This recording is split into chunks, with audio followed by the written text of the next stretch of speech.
Well, on behalf of Mark and Joe, certainly appreciate you all taking the time to join us for this panel. It's really our goal here today to share with you a number of things, from a lender's perspective related to, financing your cars. We're going to talk about the retail side of things and obviously the inventory finance side of things as well. And really kind of wanted to start today's discussion with, the following statement that, choosing the right lenders or business partners can truly be the difference between success and failure as a business owner.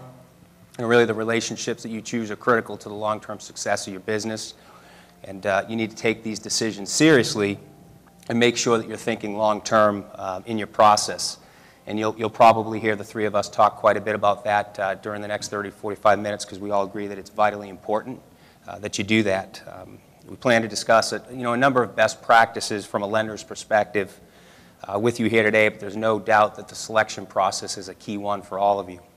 And again, that goes to whether you're talking about retail financing or, of course, floor planning. I've had several conversations with dealers over the last several years centered really around this topic. And, I don't think I need to remind anybody in the room, what was 2008 and 2009 in the financial crisis. And if you consider all of the financial institutions, your captives, your local and regional banks, credit unions, and other independent finance companies that really exited the market, were forced to stop lending money. And that's why it's a critical item for you as a small business owner to make sure that you're doing your homework and diligence on the lenders and the business partners that you choose to run your business with. You need to make sure that you're aligning yourself with lenders and business partners that have a proven track record of longevity and committed success in the marketplace. Companies that have demonstrated the ability to weather any economic climate. And that concept, I believe, really holds true for whatever vendors you choose to align with your business. It's not just your lenders. It could be service contract companies. Any vendor or business partner that you're choosing, you need to consider that. Who's going to be around for the future, not just today. And I think, again, going back to 2008 and 2009, it's a very important thing that you all need to consider, and we're certainly going to share some other information with you today surrounding that. Today, options are opening up. Lenders are coming out of the woodwork. Everyone wants to give away money now, and really that's a great thing. It's a great thing for all of you. It's a great thing for us. It's a great thing for the industry. But I think that makes it even more important in your selection process when you're choosing who you're going to do business with. You're going to have a lot of options, that's for sure, which, again, is a great thing. Looking at the application process when you're considering doing business with a new lender, it's really a two-way street. And you can't be afraid to do your diligence and do your homework and ask tough questions. Really, frankly, it's your responsibility as a business owner to do that. So you make sure you're making the best decisions for your business and for your employees and for your family and the people that you support. During the process of selecting lenders and really considering which ones are the best fit for your business, there are a lot of things that you need to consider, and we're going to talk about a lot of those here today. And really, they don't just all boil down to price. I don't want to discount price. It's extremely important. It's a key item, but you all know how it is. Sometimes the cheapest route's not the best route. So, certainly want to make sure that you're considering that. From the floor plan side of things, I'm going to talk about just some examples of some of the things that you need to consider and think about, and then I'm going to hand it over to Mark, and he's going to talk a little bit on the retail side. But the primary purpose of a floor plan lender, is to allow you to expand your inventory base and promote more sales. And you need to make sure on the floor plan side of things that your lender of choice allows you to do that. Some of the things you want to consider is, does your lender provide you with a strong network to source inventory? You want online, mobile, and in-lane availability whenever you need it. Can they give you sources to floor plan cars, auctions, or any other of the various sources that you can find inventory? Will the lender facilitate paying these sources for you? Or are you going to have to come out of pocket to buy cars? Or are they going to set up to pay those sources for you so you can keep your cash in your business? Does the lender, allow for non-purchase money financing? And those are your dealer-to-dealer buys, your trade-ins, your loan payoffs, those other types of loans that you choose to finance. It's very important for you to know because most lenders have a lot of restrictions on when and when they cannot do that. So if you're planning your business around, hey, I'm going to take in 20 trades this month and I want to finance that and keep my cash, you want to understand what the lender's rules are as it applies to those types of transactions, or are they just going to push you into the auction, buy cars here? You know, you need to know all of this stuff before you make a decision on that. You know, are the lender's funds too restrictive? Are they looking at the venue, the age, the mileage, all those types of things? What's their advance structure? So if you're out there buying inventory and you're buying it right, what are they going to advance against that inventory? You want to make sure that you're finding out all of this information ahead of time to make sure it's going to suit your business model and your needs. And you know, all of you know and understand what your business needs are, but you need to make sure you align that with the lender of choice. You know, you all know, you know, finding inventory is hard enough. I mean, it's a hard thing to do. You need to make sure that your lender of choice is going to allow you to do that in the most productive and efficient manner, not get in your way or prohibit you from doing that. So just lots of different things that you need to consider. Another very important thing is understand the lender's expectations of you. You know, lenders are here to kind of instill some level of discipline at the dealership, and that's a good thing. You know, you have to understand that and respect that.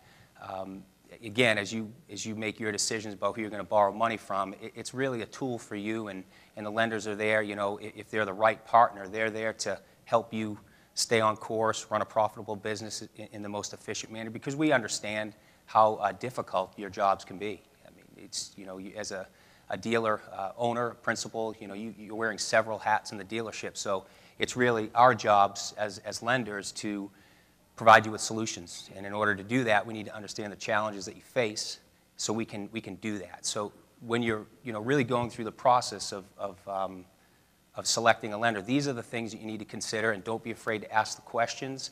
And we're going to talk a lot more, I think, in the next several about, you know, some other things from a customer service and value proposition standpoint that you need to consider as well. Mark, do you want to? Yeah, as Rich mentioned, there's tons of options now. I mean, to his point of, you know, 2008, when, you know, the lenders were, you know, escaping the market, closing down shop, and money was tough. I mean, it's the opposite now. The unthawing of the credit markets have really sparked competition amongst lenders. And so that's very good for the car dealerships in the sense that you have options, and there's plenty of options out there. The key thing to look in the lender, to Rich's point, is looking at those that have been through you know, that time, 2008, 2009, when they were there for the dealerships, and understand truly what it means to properly buy a deal that's both a win-win-win, a win for the customer, a win for the dealership, and a win for the lender. That way the industry flourishes and moves forward. Not only when options with lenders, but also options with technology and what the lenders are offering with it. You know, right now it's you know, when a customer walks onto your lot, you know, it's you know, you spend a lot of money marketing for the customer, whether it be online, whether it be, you know, radio advertising, whatever it may be. Right? Once that customer walks onto your lot, you want to have all the technology and the lenders possible to make sure that that customer gets a way to go. And since you do have options with the lenders that are out there now that are actually fighting for your business, it's very important that you do look at all the options that you have and see who you want to be doing business with. You know, there's, you know, we are seeing, traveling throughout the country and visiting, you know, many dealerships, there's dealerships that have, you know, said, you know what, I've noticed that my sales have been slightly dropping. You know, and I've been working with these top lenders. I've been working with these, you know, with these different vendors. But you know, I'm doing everything that seems to be right, that's worked for me in the past, and you know, and I'm seeing my sales drop. And so I tell them, well, that's the issue. Is that if you want to move forward, you got to know exactly where you want to be at. So a year from now, you got to have a goal as far as, you know, do you want to be selling X amount of cars? Do you want to open a second lot, or whatever the case is?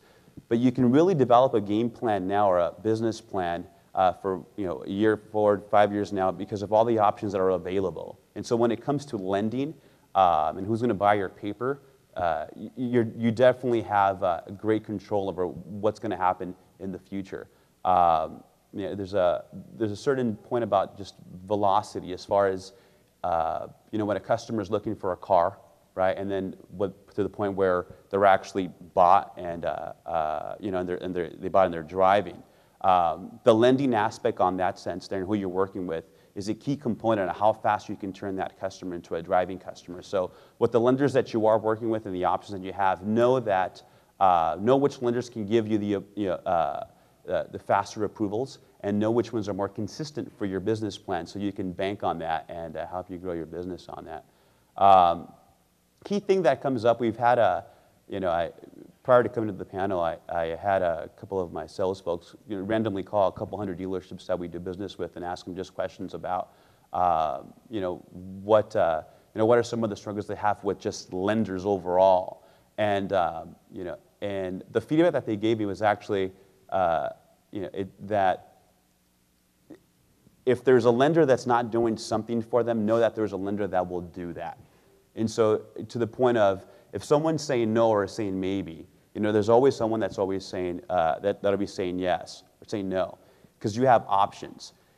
If you have a customer that walks in through the door, right, and he walks out and he doesn't have a way to go, you weren't able to give him an approval or some kind of a structure that you can do a deal on, then know that you don't have all the lenders that you need to sell cars and to grow your business. And so, take advantage of this point that at this time that there are lenders that are looking forward to buying your paper. They're not. It actually gets a little bit scary in the fact that when you get so many competitors coming in, it starts driving competition, and so lenders are always trying to outperform each other as far as volume's concerned and market share is concerned. So they'll start paying a little bit more for your deals, right? You can fall into that tailspin that we did back in 2007, 2008 because of that. So there is responsibility on the dealership side as far as creating structures that again create a win-win-win for the dealership, the customer, and the lender. On the flooring side of it and how we work with it from the lender's perspective is that sometimes some of the feedback that we got was, it takes a while for some of these lenders to fund my deals, and so it stresses my relationship with the flooring company.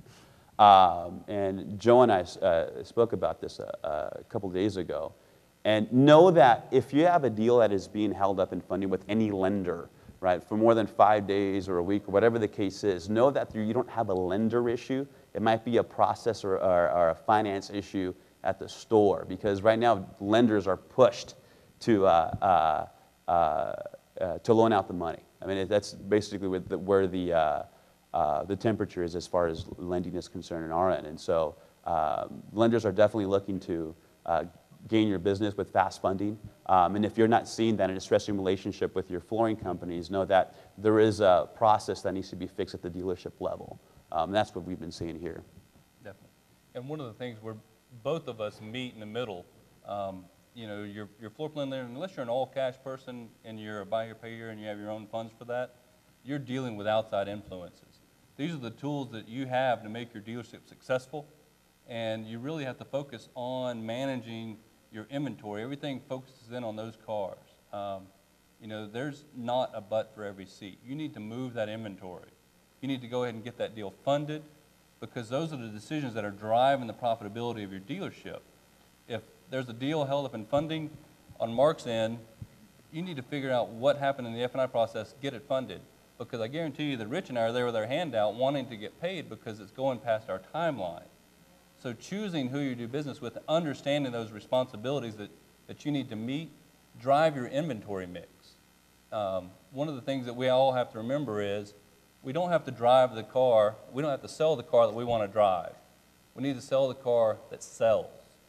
We all have stories where you kept a car 6 months, you made $3,500.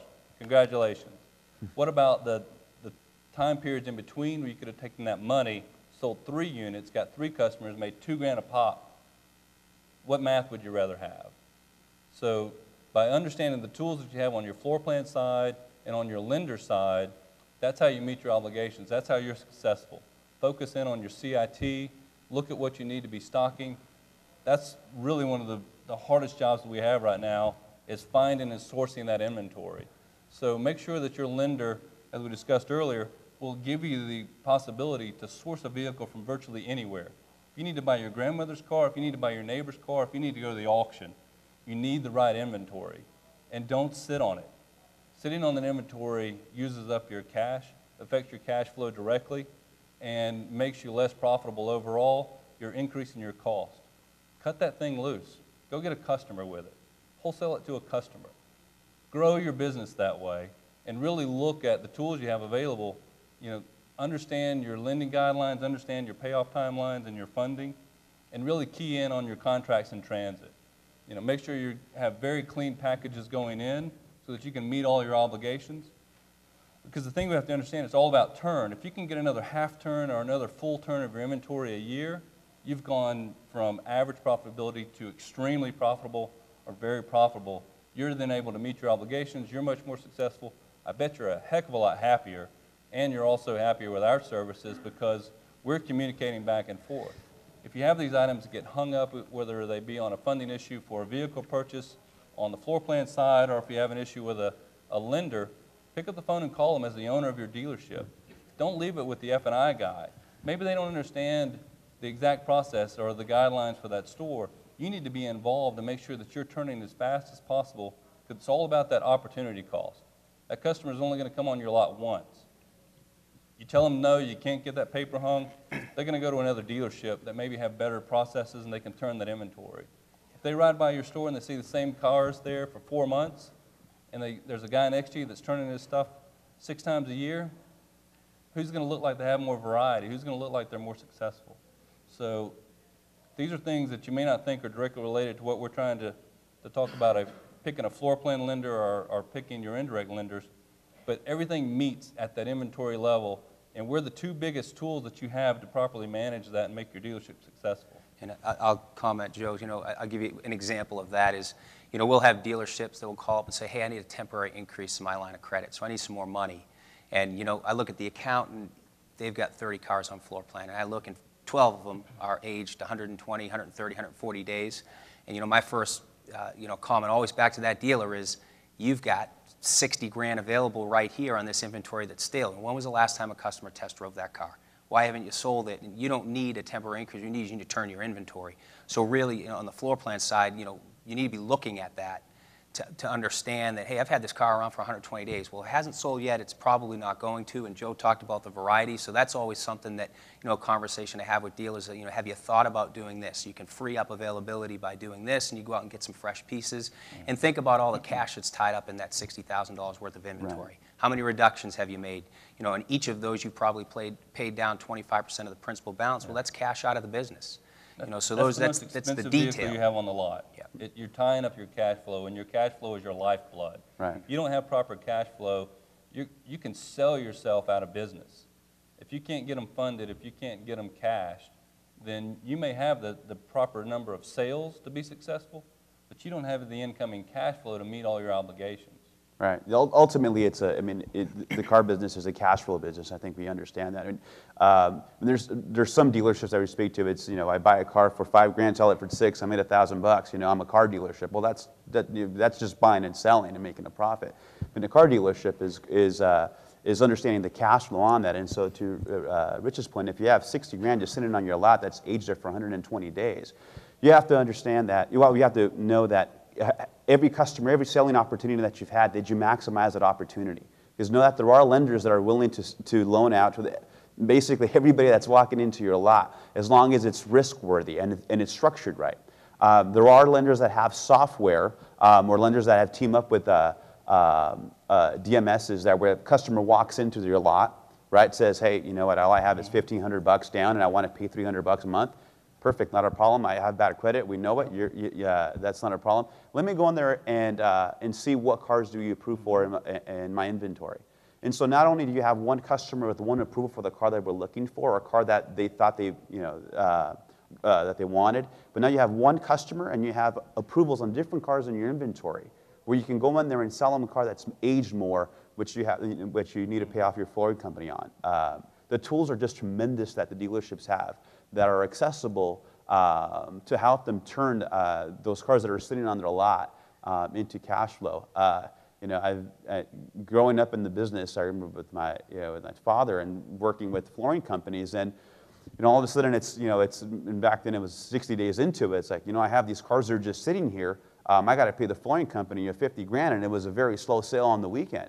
You know, and what do? Well, oh gosh, I got to get these cars, put them back into the auction, take a $500 loss on this deal, and and live to fight another day, and and invest into and throw money onto the street without even making anything on it. Now you have lenders and technology that allow you to totally avoid that. It's if you have 1,000 customers that walk into your lot, think about how many of those walk out and don't have a way to go, right? Don't have an approval one way or another. But say you have 1,000 customers that walk out, but they have an approval of some sort, a way to go, whether it be for $2,000 more than what they originally had. When they go back home and they're discussing with their wife or their spouse or their friend, like, you know what, I couldn't buy that car, but the dealership said if I do this, I can get a loan. That's impactful. Out of those 1,000, what, 10%, 20%, 30% will come back on that? With the lenders that are available now, that's definitely an option that you can have with every customer that walks into your lot. And another point, talking about data, is in today's world, the technology and tools that are available to you when you talk about managing inventory. So, there are tools out there that will tell you everything you need to do specific to your market. What cars are hot? What are they selling? Valuation guides, day supply. Who in your market selling it? What are those selling prices? I'll take a chance to plug DSE. We have a mobile tool that allows you to access to all that information. So there's so much data out there right now that if you're not using it, you're doing yourself a disservice. Access to information is key, and it's at your fingertips, and there's a lot of solutions out there that don't cost a lot of money for you to be able to look at your specific market and really kind of target the inventory that's good for you and for your business. So you need to take advantage of those tools. And if you're someone that's not super tech savvy or any of that, you need to find somebody in your dealership that is, and you need to start thinking that way, especially as you hire new people or have new people join the dealership. That's the way the industry's going. I think we've all seen that. And being able to use that information, the days of running through the lanes with, your book they're ending. I mean, I was in an auction last week, and I couldn't believe how many dealers were up on hoods of cars, 2 or 3 black in the lane, scanning VINs. Oh, yeah. Flipping through the book, and then they'd jump in the lane and start bidding on cars. So if you haven't embraced that technology and those tools, you need to. And the big side benefit of doing that, not only are you buying the right inventory, you understand where you can sell it and what the potential margins are. Just think about it. When you're interviewing us, trying to find out if you want to do business with a company similar to ours, we're interviewing you, and when we start asking, what's your inventory management philosophy? How do you handle your inventory? What do you do with your aged inventory? It's a whole lot different when you say, well, I'll eventually sell it and make the money back out of it. But if you start saying, well, I function off a 45 or a 60-day turn, and I reprice my vehicles at 30 days, I go out and I use these tools to see where the marketplace is, I understand how my collateral is depreciating, and I have a plan in place to sell it before I'm in trouble. And I have the lenders that are able to do so also, because you understand the advanced structure that they have. That's a much more powerful conversation.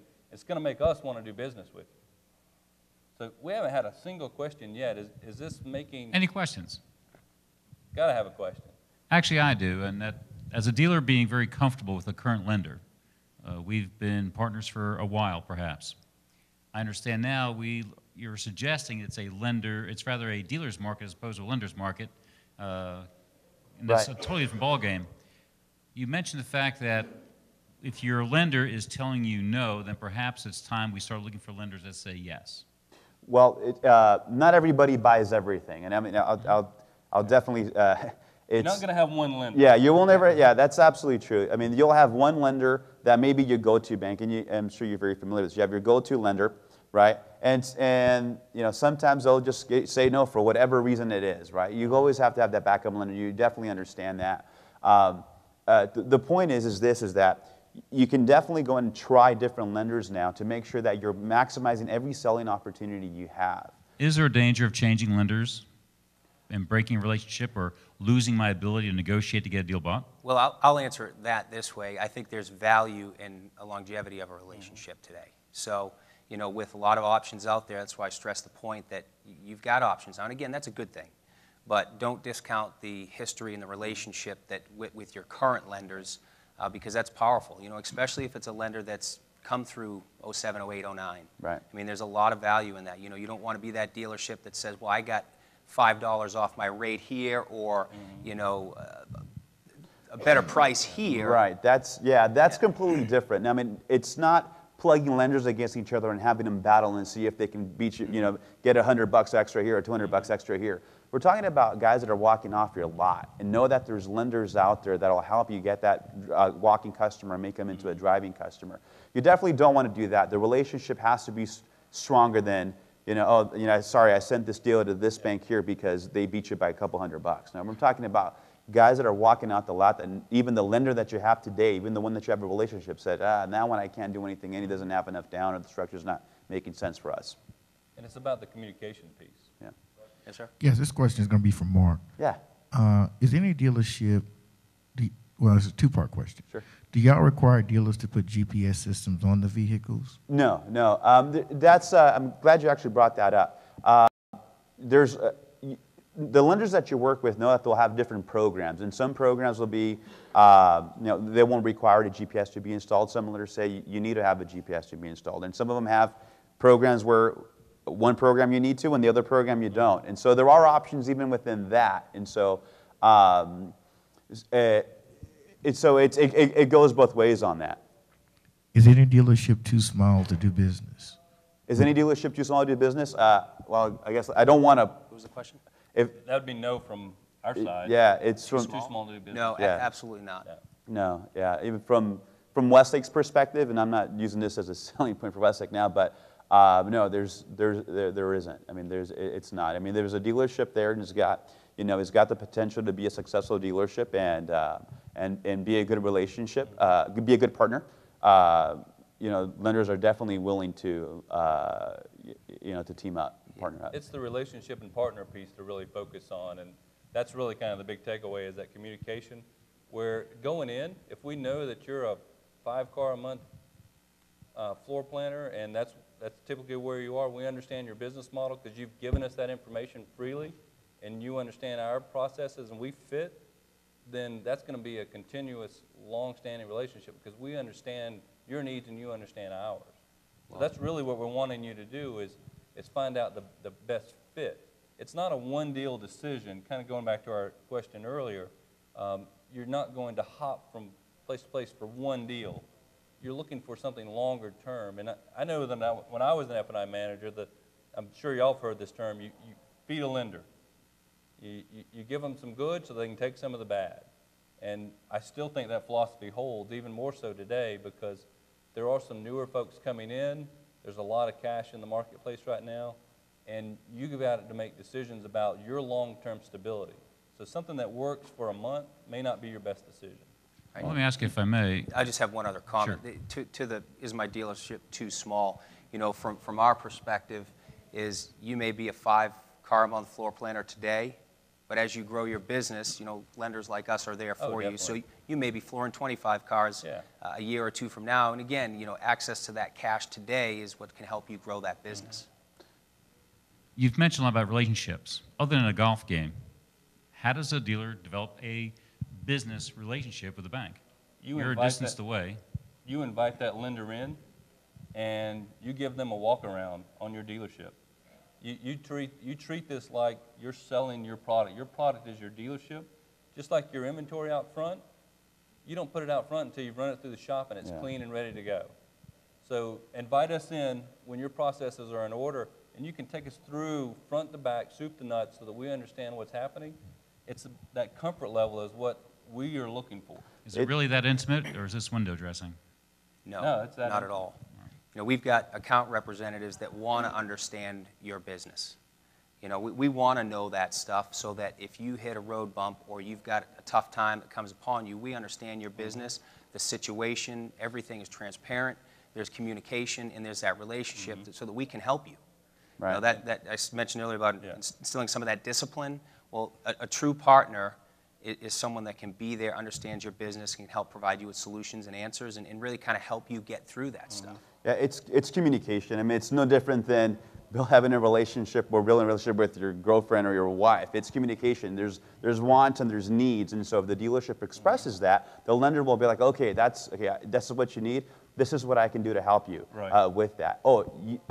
That's what you need. I can't do that, but you know what? I know someone that can, and I do this even with the sales rep that we have at the company that I represent.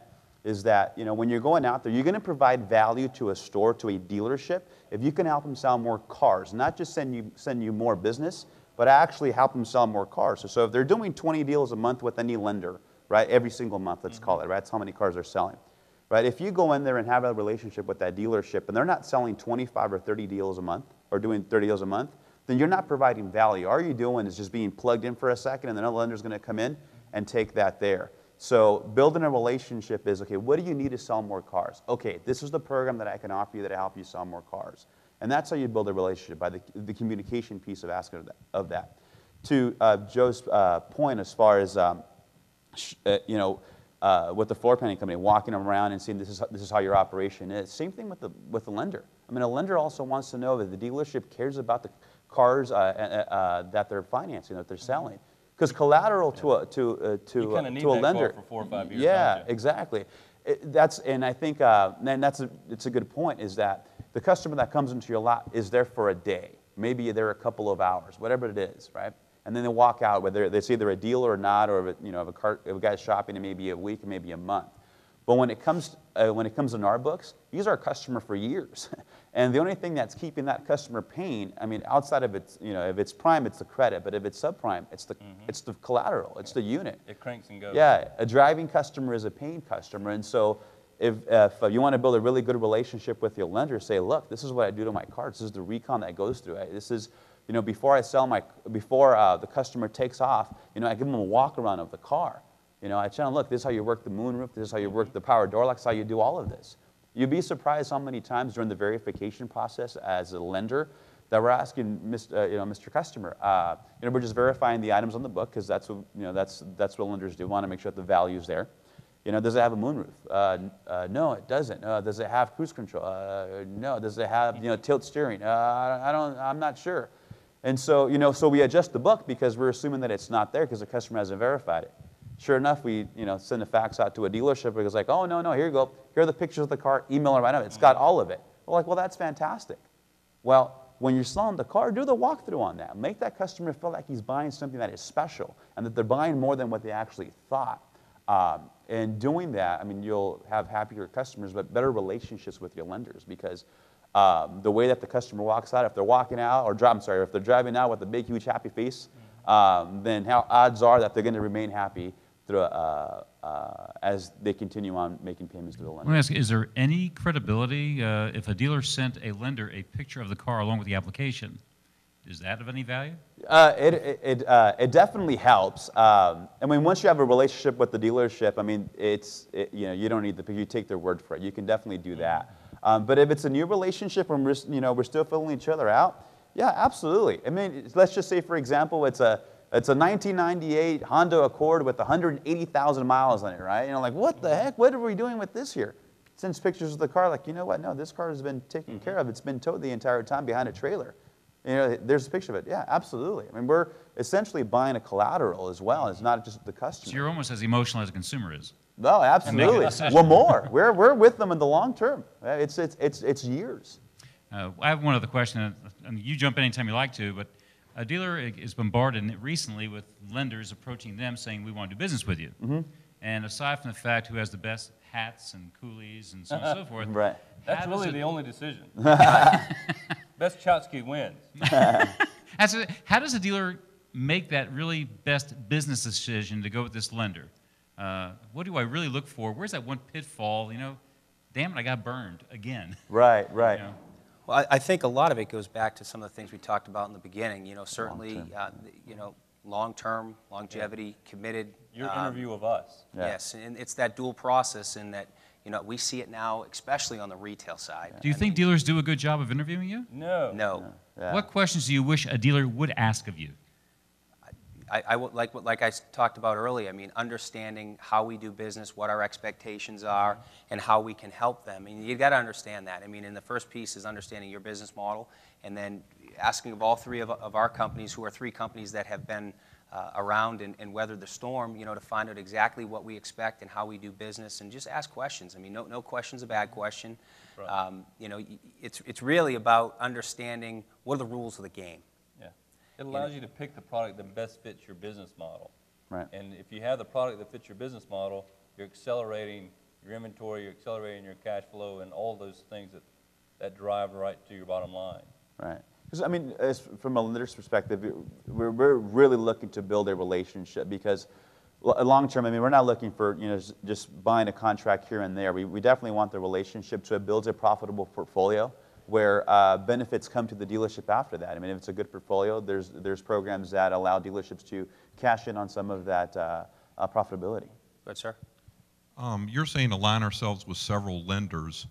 From your perspective, can we align ourselves with too many lenders?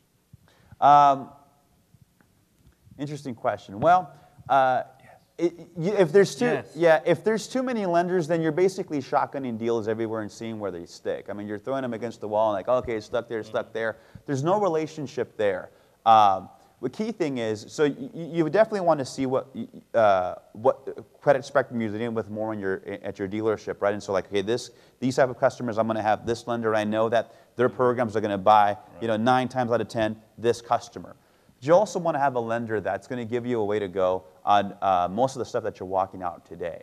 And so that way, if it's your primary lenders are saying no, you'll always have something to fall back on. But if you have too many of those lenders that you always fall back on, then you're not building a relationship with them either. And so nobody owes you a favor if you never give them a deal. Right.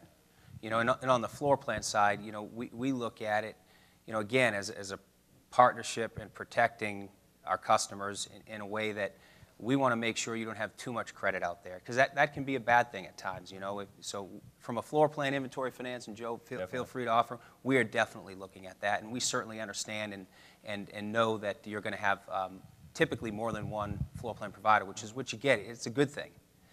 But we're always looking at, do you have too many? Do you have too much money? And I look at things like, if you've got 4 or 5 floor plan lines, I mean, just think of the time to manage those lines of credit. Right. Not only to mention the fact you may have too much money available to you, which you may not think could get you in trouble, but it could. It happens. So we're looking at it from that perspective, during our underwriting process to determine, well, how many lenders are out there and what are the potential pitfalls with that. So, one last question. This wraps up. We're out of time. So we'd like to ask you, when times get tough, and we still are in a rather challenging economy, quite frankly, I don't see any relief till about 2015, as I said for a couple years now.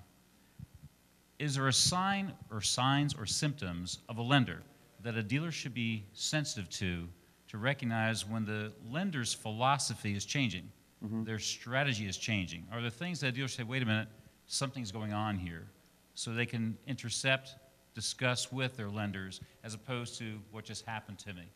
In other words, I've seen in the past where lenders all of a sudden are slow to buy, slow to pay. All of a sudden there's these symptoms. Right.